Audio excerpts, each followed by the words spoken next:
Hello বন্ধুরা, আমি আবারও আপনাদের কাছে একটা রেসিপি ভিডিও নিয়ে চলে এলাম। কিন্তু এই রেসিপিটি আগেকার সময়ে মা ঠাম্মিদের কাছ থেকে জানা। প্রথমে আমি একটা কড়াইয়ের মধ্যে গ্যাস ওভেন অন করে চিড়াগুলো হালকা ফ্রাই করে নেব, যাতে গরম হয়ে যায়। তাহলে একটু মুচমুচে ক্রাঞ্চি ভাব আসবে। হালকা নাড়াচাড়া করে হালকা লালচা লালচা হয়ে এলে চিড়াগুলো নাম করিয়ে নেব। দেখছেন কেমন ক্রিস্পি হয়ে আছে। তারপরে আমরা একটা পেস্ট করার জন্য মিক্সিতে নিয়ে নিয়েছি গোটা জিরা, তারপরে দিচ্ছি গোটা গরম মশলা, এলাচ, দারচিনি, লং। তারপর দিচ্ছি সামান্য পরিমাণে গোলমরিচ, গোটা গোলমরিচ, তারপরে একটু আদা কুচি আর কাঁচা লঙ্কা দিয়ে পেস্টটা করে নিয়েছি। আমাদের মেন উপকরণ লাগছে পটলটাকে হালকা খোসা সমেত ছাড়িয়ে মুখের কাছে সামান্য একটু কেটে নিয়েছি পটলটা। তারপরে একটা কড়াই বসিয়ে তাতে সরষের তেল দিয়ে দিলাম লবণ, হলুদ গুঁড়ো আর লঙ্কা গুঁড়ো। তারপরে দিয়ে দিলাম পটলগুলো, দিয়ে ভালো করে নাড়াচাড়া করে নেব যাতে পটলগুলো ভাজা হয়ে যায়। সেই জন্য আমরা ভালো করে নাড়াচাড়া করে নেব।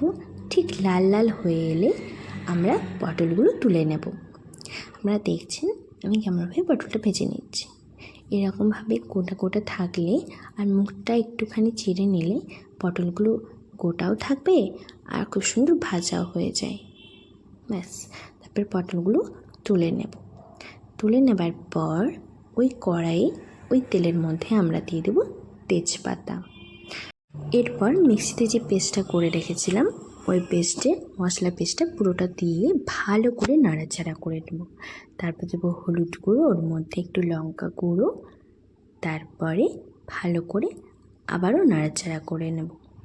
নাড়াচাড়া হয়ে যাবার পর এখানে আমি লাল কাশ্মীরি লঙ্কা, যেটা অনলি কালারের জন্য দিলাম, দিয়ে ভালো করে নাড়াচাড়া করে তার মধ্যে দিলাম লবণ দিয়ে দেওয়ার পর ভালো করে আবারও নাড়াচাড়া করে নিচ্ছি। তারপরে দিয়ে দেবো সামান্য পরিমাণে জল, যাতে মশলাটা ভালো মতন ভাজা হয়ে যায়। আর জল দিয়ে দেওয়ার পর জলটা ফুটে এলে ওর মধ্যে দিয়ে দেবো আমরা পটল ভাজাগুলো, দিয়ে আবারও ভালো করে একটু নাড়াচাড়া করে নেব। নাড়াচাড়া করে এলে একটু ফুটে এলে তার মধ্যে দিয়ে দেবো জিরাগুলো, দিয়ে ভালো করে নাড়াচাড়া করে নেব। ব্যাস, তারপরে নামানোর আগে সামান্য পরিমাণে ঘি 1 চামচ দিয়ে ব্যাস গ্যাস থেকে নামিয়ে দেব। আমাদের রেসিপি একবারে কমপ্লিট। আপনারা অবশ্যই এটা একবার বাড়িতে ট্রাই করে দেখবেন, খেতে খুবই সুন্দর।